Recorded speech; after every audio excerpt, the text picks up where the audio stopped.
आदरणीय देशभक्त साथियों, नमस्कार। मैं एमपी नागर एडवोकेट, राष्ट्रीय अध्यक्ष एंटी करप्शन फ्रंट, आज फिर आपके बीच में एक मुद्दा लेकर आया। आज का मुद्दा बहुत ही महत्वपूर्ण है साथियों, क्योंकि आज मैं अगर बात करूं तो हमारी संसद के अंदर जो 543 चुने हुए एमपी हैं, उनमें से करीब 251 सांसद यानी 46% दागदार हैं, जिनमें से 170 एमपी ऐसे हैं जिनके खिलाफ murder, attempt to murder, rape cases, इसके अलावा किडनैपिंग केसेस पेंडिंग है। और ये जो केसेस हैं ये करीब 31% हैं। साथियों, ऐसे ही 4123 एमएलएज के अंदर से करीब 1861 एमएलए यानी 45% एमएलएज के खिलाफ क्रिमिनल केसेस पेंडिंग हैं। इनमें से करीब 1205 एमएलए ऐसे हैं साथियों, जो करीब 29% होते हैं, जिनके खिलाफ murder, attempt to murder, kidnapping, rape cases pending हैं। देखिए साथियों, राज्यसभा में भी ऐसे ही करीब 73 एमपी यानी 32%, 32% क्रिमिनल्स हैं, जिनमें से 27 एमपी तो अकेले बीजेपी के हैं। 36 राज्यसभा के एमपीज ने खुद अपने शपथ पत्र के अंदर, चुनावी घोषणा पत्र के अंदर एडमिट किया है, घोषित किया है कि उनके खिलाफ ये रेप केसेस, ये किडनैपिंग के, मर्डर के केसेस पेंडिंग है। देखिए साथियों, अभी एक फॉर्मर चीफ मिनिस्टर ने, जीतन राम मांझी जी बिहार के मुख्यमंत्री रहे हैं, जो आजकल वर्तमान में भारत सरकार में एमएसएमई मिनिस्टर हैं और हिंदुस्तानी आवाम मोर्चा के अध्यक्ष हैं। साथियों, अभी बिहार के जो भोजपुर के अंदर एक घटना हुई, उस भरत तिवारी के लिए कहा कि भरत तिवारी क्रिमिनल था, उसके खिलाफ क्रिमिनल केसेस भी चल रहे थे, भरत तिवारी रिवॉल्वर लहरा रहा था, पुलिस अपनी सेल्फ डिफेंस में कुछ भी ना करे, इसलिए पुलिस ने बर्बरता नहीं की है और पुलिस ने ठीक किया है। इस प्रकार से कहना, वो भी एक इतने जिम्मेदार व्यक्ति के द्वारा, ये बहुत खतरनाक संकेत पैदा करता है। देखिए साथियों, शायद जीतन राम मांझी जी को ये मालूम नहीं होगा कि सरेंडर करने पर गोलियां नहीं मारी जाती हैं। माफ़ी मांगने पर तो जो वीर सावरकर थे, उनको भी अंग्रेज़ों ने माफ़ कर दिया था। फिर ये जो भरत तिवारी था, ये तो गरीबों का मसीहा था, युवा था, समाजसेवी था, कर्मठ था। देखिए साथियों, आज सारे बिहार के अंदर इस नौजवान ने बिहार के बच्चे बच्चे को जगा दिया है। आज पूरा देश का जितना भी युवा है, इस भरत तिवारी की वजह से जाग गया है। इसकी जो शहादत है, वो आने वाले समय में इस देश के युवाओं के लिए बहुत काम आने वाली है।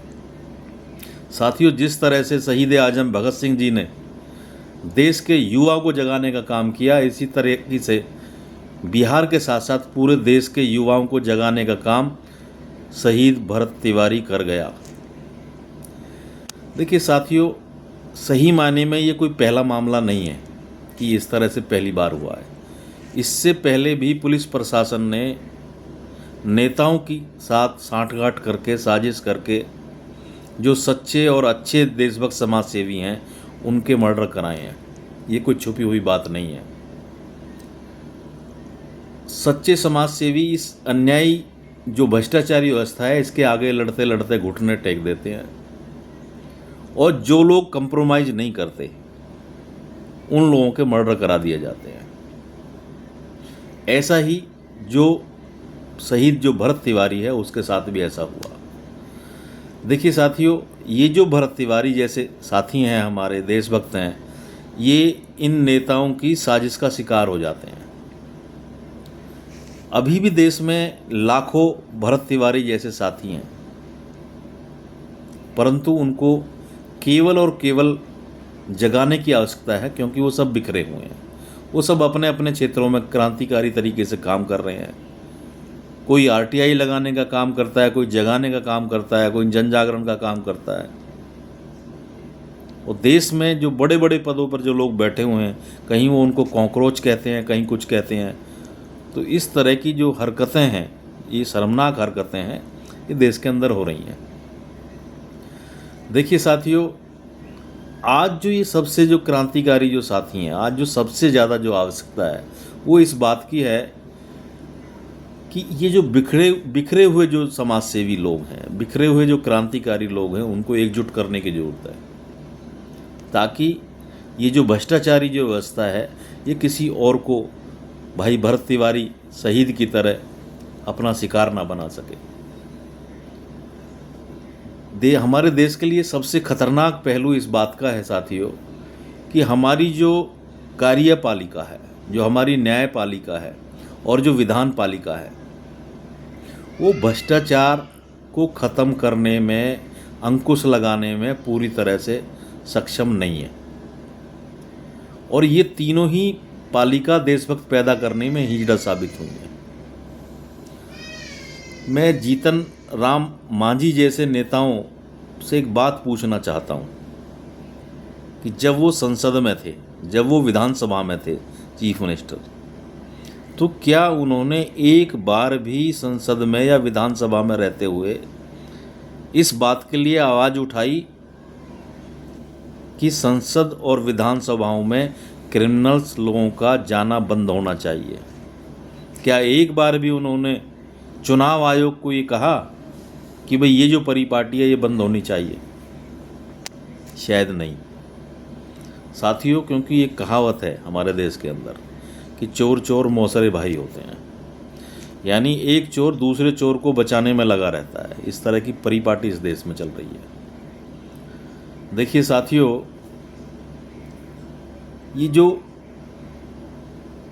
क्रिमिनल जो तरह के जो लोग हैं, इनके जो एंट्री है वो संसद और विधानसभाओं में पूरी तरह से बैन होनी चाहिए। इस तरह की व्यवस्था बनाने की आवश्यकता है। और साथियों, मेरा मानना यह है कि भी कभी भी जीतन राम मांझी जैसे लोगों ने कभी ये नहीं कहा होगा कि जो मैंने जैसे बताया कि भी कितने लोग क्रिमिनल्स हैं, एमपी एमएलए, क्या इस सरकार में बैठे जो कार्यपालिका में जो बैठे लोग हैं, जिनकी जिम्मेदारी न्यायपालिका और विधान पालिका उनको ऊपर डालती है, क्या उन्होंने एक बार भी इस तरह के नेताओं के इनकाउंटर किए? आज भरत तिवारी जैसे शहीद लोगों के बारे में, जिसका मर्डर किया गया, उसके बारे में सरकार कहती है कि हमने इनकाउंटर किया। इनकाउंटर केवल उन लोगों का होता है जो बहुत बड़े क्रिमिनल्स होते हैं। जो व्यक्ति समाज सेवी होते हैं, कर्मठ होते हैं, देशभक्त होते हैं, क्रांतिकारी होते हैं, वो कदापि इनकाउंटर नहीं किए जाते। तो ये देश की जो तीनों जो विधायिकाएं हैं उनके ऊपर एक ये प्रश्न चिन्ह है, ये एक धब्बा है, ये बदनुमा दाग है, और इसको धोने के लिए हम सबको मिलकर प्रयास करना चाहिए साथियों। देखिए साथियों, ये जो भाई शहीद जो भरत तिवारी था, इसकी शहादत को ये पूरा देश याद रखेगा। और सबसे बड़ी बात यह है कि इस कड़ी में हजारों भरत तिवारी पैदा होंगे। देखिए साथियों, हमारे जो सरकारी तंत्र है उसमें एक ऐसी सड़न पैदा हो चुकी है, और अब सही मायने में उस सड़न को शुद्ध करने का समय आ गया है।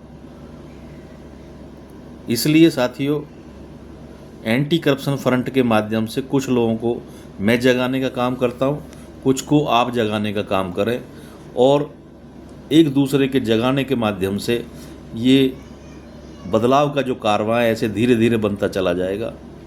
और समय के साथ साथ हम इस देश में ऐसे जो करप्शन है, जो अत्याचार हैं, जो अपराध हैं, उनको ख़त्म करने का काम करेंगे।